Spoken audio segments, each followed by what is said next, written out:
Hey guys, welcome to Wrestling Daze and welcome to today's Wyatt Sicks video. I know there's going to be a little bit of disappointment out there. We really did not get much from SmackDown, but if you've been watching the live stream or you've been watching the channel, I did say I wasn't expecting anything. I was like 55-45, 60-40, leaning towards I wasn't expecting to see them.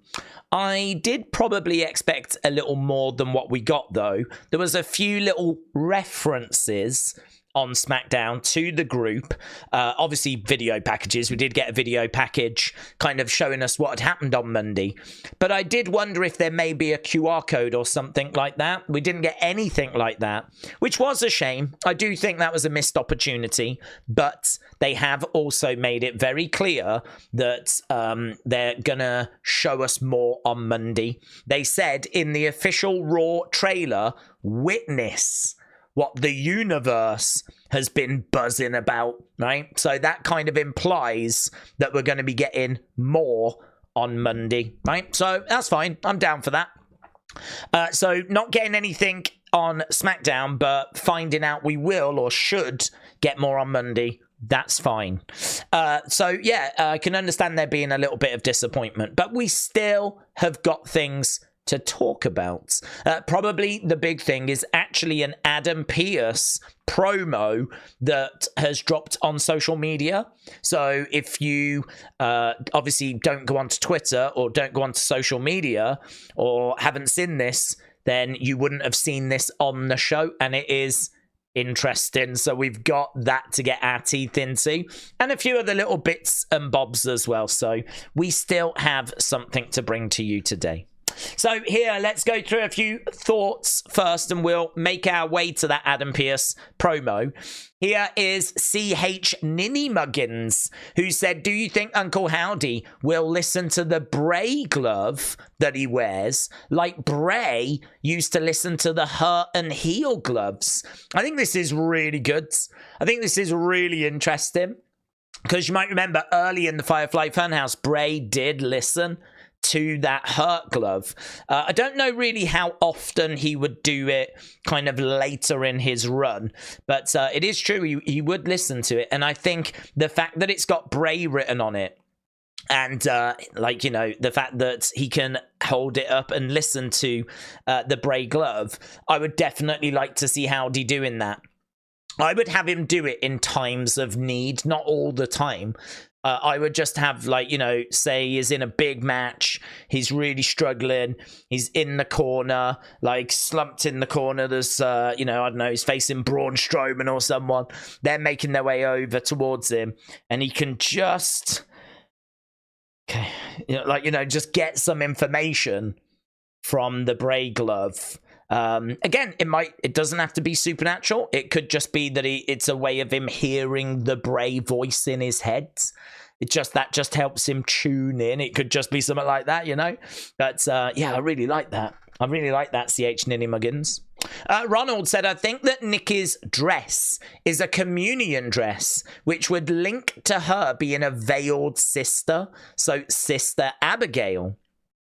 So this is really interesting because we kind of walked through this the other day. I don't think she can be Sister Abigail because Sister Abigail is no longer with us. So obviously Sister Abigail's spirit might be out there somewhere, but I don't know that Sister Abigail's spirit has necessarily shown herself at any point. I know that we did have Alexa in like a black veil at the swamp match. I can't remember that was ever revealed that she was Sister Abigail, though. Abby the Witch, in my mind, is inspired by Sister Abigail. I don't know that is the spirit of Sister Abigail. I believe that is Bray's memories of Sister Abigail. That is Bray picturing and manifesting Sister Abigail in his mind and it being in puppet form, just like how he thinks back to Waylon Mercy, who inspired him, and he is in that Mercy the Buzzard puppet form, and he thinks about the criticisms that he received, you know, about his weight and how like he would be made fun of for that, and that has manifested itself into a puppet form. That's Huskus. Or the way that people would criticize his promos, that has manifested itself into a puppet form. That's Ramblin' Rabbit, right? So I believe the Funhouse was in Bray's mind, and I believe that the puppets are his inspirations and his insecurities that have all manifested themselves into puppet form. So if these puppets are now brought to life, that means that this group is a collection of Bray's inspirations and insecurities that have been brought to life. It doesn't necessarily mean that Nikki is Sister Abigail, if that makes sense. So, but she is definitely based on Sister Abigail. So I can go that far. What I love about this from Ronald, though, is you're absolutely right. We keep calling the bride the brides.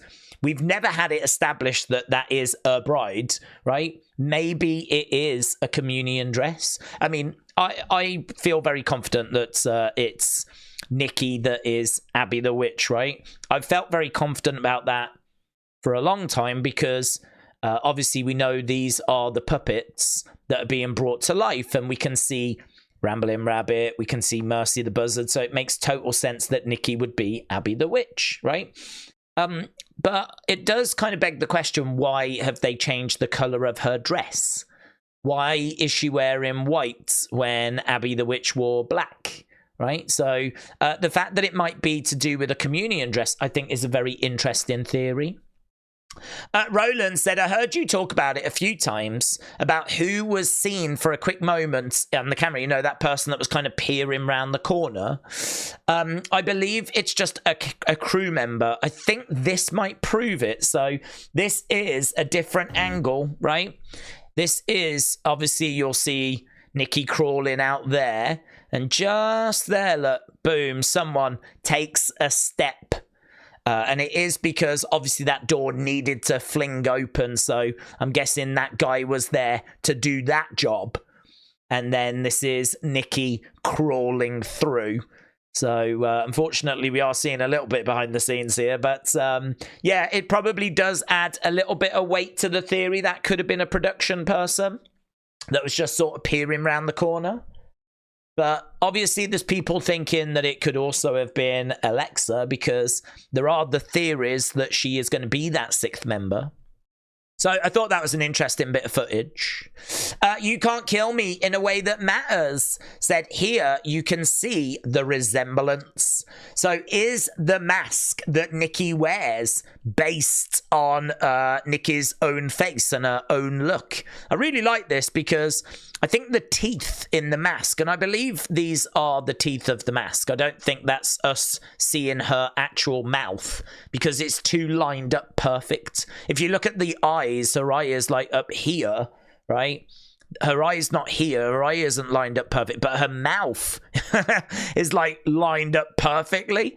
So I think that's actually on the mask. So is it based on that? Yeah. Is it based on that? Was this version of Nikki broken? And maybe that represents itself with the kintsugi. And that explains why the mask is based on her, and she's wearing her own broken face. It's kind of dark, isn't it? I really like that, though. Here's Shadow said, look at Bo Dallas's hair. Are the dreads attached to the mask? Or is the mask, hat, dreads all one piece? So if you take the hat off, does the mask and the hair come off? Or is the hair just attached to the hat? Or how does it work? Obviously, we don't know. What I would say is this is taken from the lovely trip they had at Whataburger.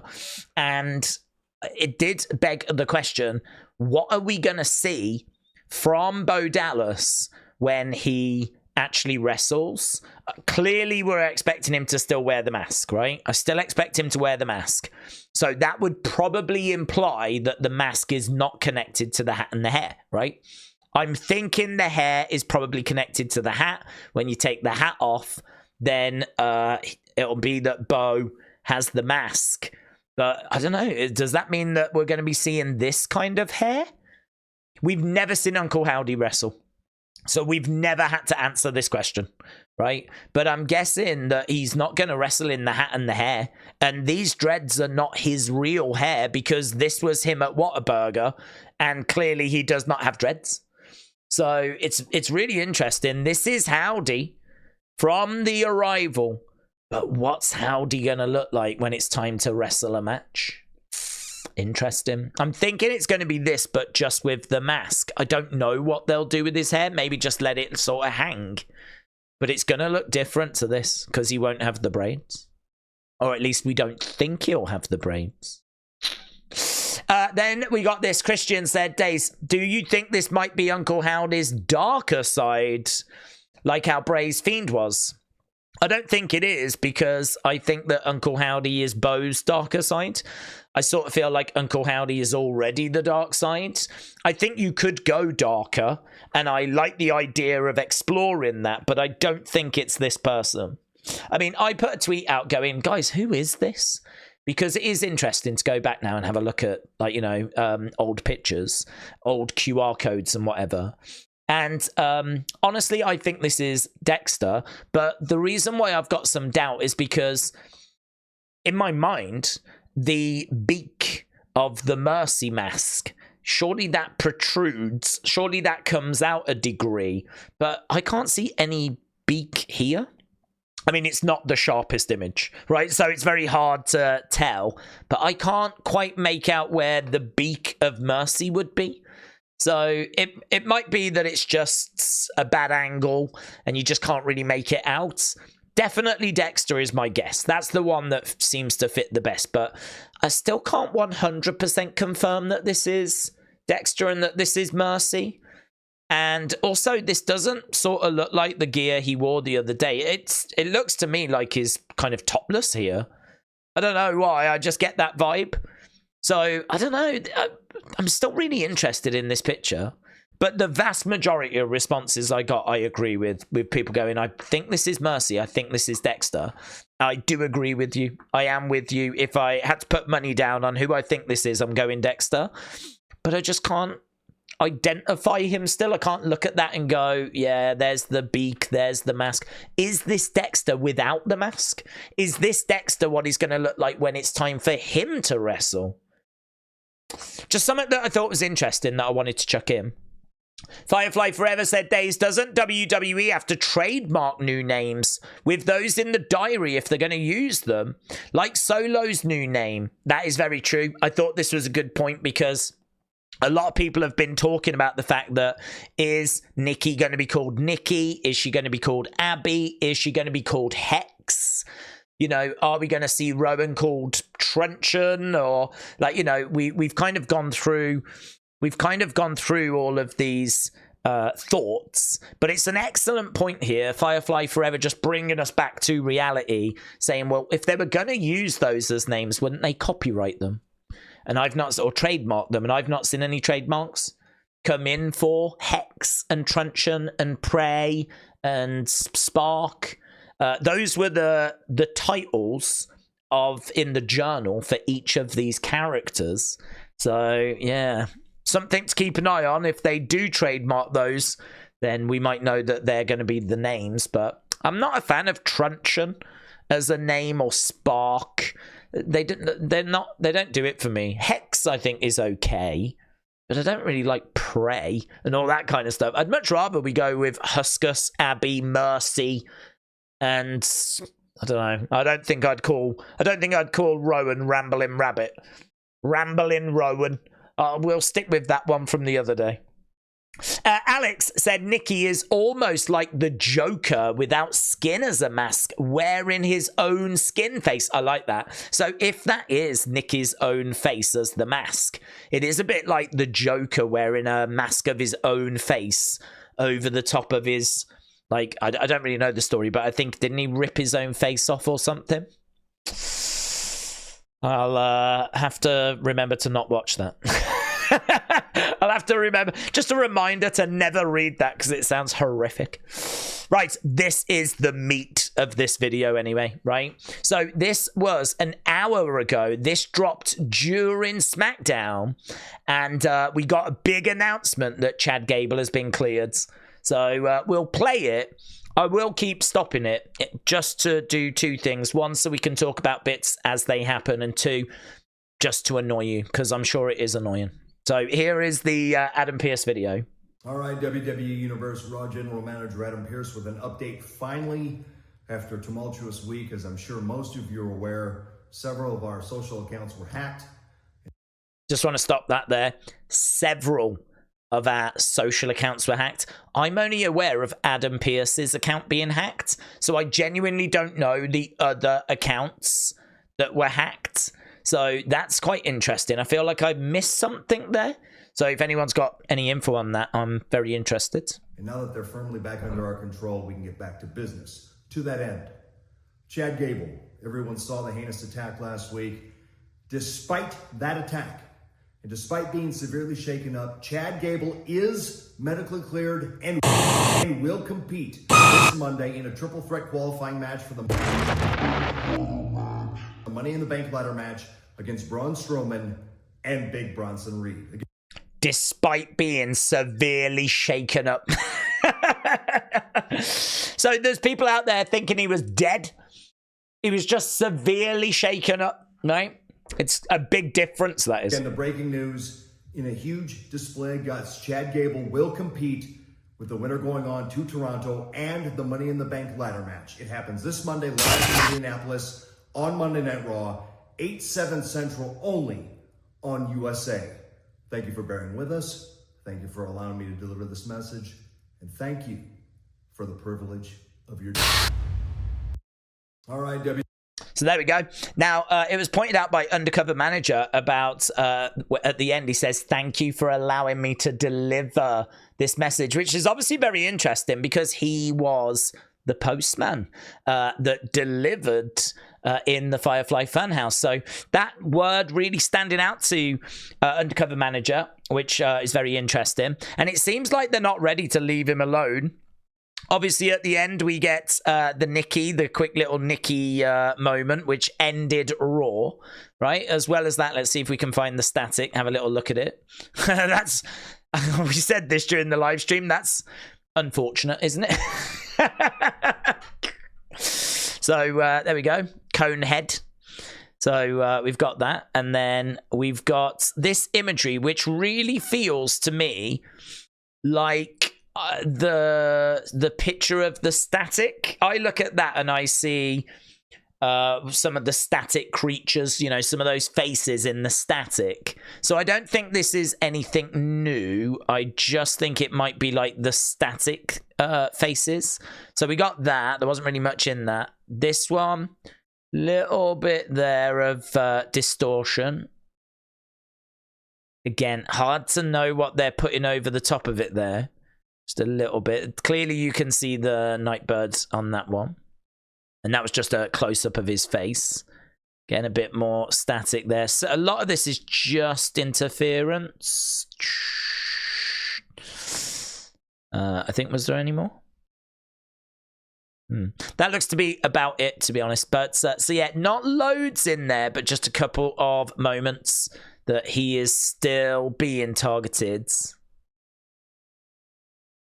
Interesting. Also, look at this. So this was pointed out by Meat for CFC. Logan spotted it as well. That is Jason Baker right there. That is Jason Baker. This is the moment that Drew had CM Punk over his shoulders.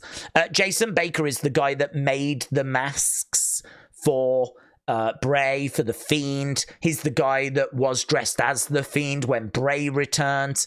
You know, he is someone that really is so important with this whole campaign, you know. I believe he's done all the masks for what we saw on Monday. So he is someone that does a lot of horror, works with horror movies, works with bands like Slipknot to make him masks and special effects and stuff like that. That is definitely him. So this happened during the show. This was just over an hour ago. People were very excited that he was backstage. Didn't mean anything was going to happen, but it's just obviously very interesting that he was backstage. As well as that, here, look, Ronnie HD, and quite a few of you tagging me in this, a PLUTO symbol on the door. So a PLUTO symbol on the door backstage, which was very interesting as well. So we had Jason Baker, we had the PLUTO symbol. Obviously away from the show, we had Adam Pearce with the interruption during his promo. And then we also got, I don't actually have the whole clip here, but we also had a look back at what went down on Monday. So we had a recap basically of Monday. So Brady, shout out to you. Wrestling Rianne, shout out to you as well. Let's whoosh this in, shall we? And have a look at some of this imagery. So here, Wrestling Rianne said, just thought I'd screenshot some images of the 4 puppets. So Abby the Witch, Nikki, Erick, Rambling Rabbit, Dexter, Mercy the Buzzard, Joe is Huskus the Pig. I know we know this already, but it's nice for WWE to confirm. So if we click on these, I need to go full screen now. God, we're all over the place here. We've got to go loads of different screens. So there we go. You can see the image of Abby the Witch on top of Nikki, right? So just sort of confirming. I mean, again, we knew this. Again, there's Huskus just over the top of the Huskus. There is Mercy on top of Mercy. And there is, I don't know what the hell's going on there. I think it's Rambling Rabbit in a chair, but it's just a mess, really, on top of Rambling Rabbit. So it's the puppets on top of the puppets that came to life. So that was all just stuff, imagery that was in the video package that played on SmackDown. Trump Veli said the picture on the left popped up during Adam Pearce. I think it's the same as this one, so I agree. I think that the images that we saw were the creatures in the static. I agree. So Trump Veli, shout out to you, my friends. Brady said, looks like Solo just lied. Solo said to Paul Heyman, Roman ain't coming back, right? So we know who doesn't like liars. Liars. So there we go. Could that lead to a collision? Hydra Stomp said, here's that shot of Jason a bit better. Plus, here's the tattoos so that we can confirm. So yeah, it just is. Here's Wrestling Rianne said, here are some of the screenshots from the video with Adam Pearce tonight. They are images that we've seen before in the QR codes, the Nightbird logo, the ghoulish face, sinister old man. Oh, I was in there. Amazing. Guys, I made it into the Adam Pearce thing. No way. That's the best. Thanks, Rob. Appreciate it, buds. So there we go. So Wrestling Rianne, there is Adam Pearce, obviously in his postman attire. Bruno said they seem to be hacking Adam Pearce often. Let's not forget that in 2020, Pearce was the one who made the triple threat official for the Universal title, which led to Bray losing his Universal Championship. They didn't forget. Very good, very good. Wrestling Rianne said, I love this. We keep on seeing the PLUTO logo, even backstage on Raw and SmackDown tonight, foreshadowed Howdy's return. But where is the Nightbird logo? Where is the Ducker? I don't know if that's how you pronounce it. Is Nightbird possibly Alexa? So that's true, isn't it? I mean, could it be that we start to see that a little bit more when Alexa's due to return? It's an interesting thought.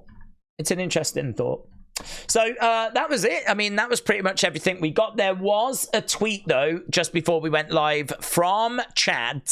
So here, Chad, you can see tweeting this out. Adam Pearce announcing that Chad is going to be back on Raw in the match after suffering severe, whatever it was, anxiety. So here we've got him emerging from a grave. I have seen some people saying, oh, this is a bit cringe. I don't think that he is coming back to life. I don't think that's what he's saying. It's just everyone thought he was dead.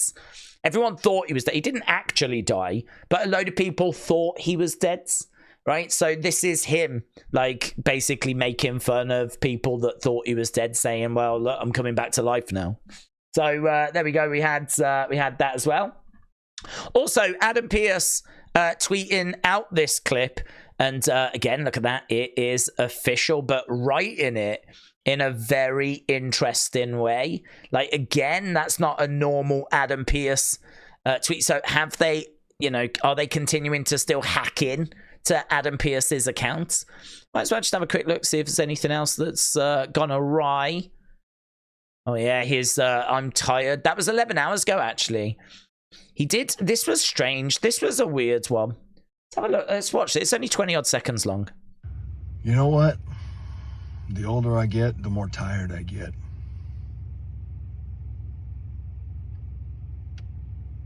But now that I think of it,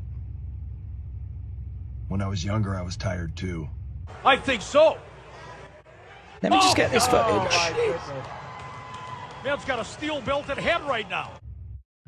You know what? I mean, it was just strange. And it just ends like that. It's just weird, isn't it? I mean, I don't know. This could just be Adam Pearce, like, having some fun with it. And fair play if he is.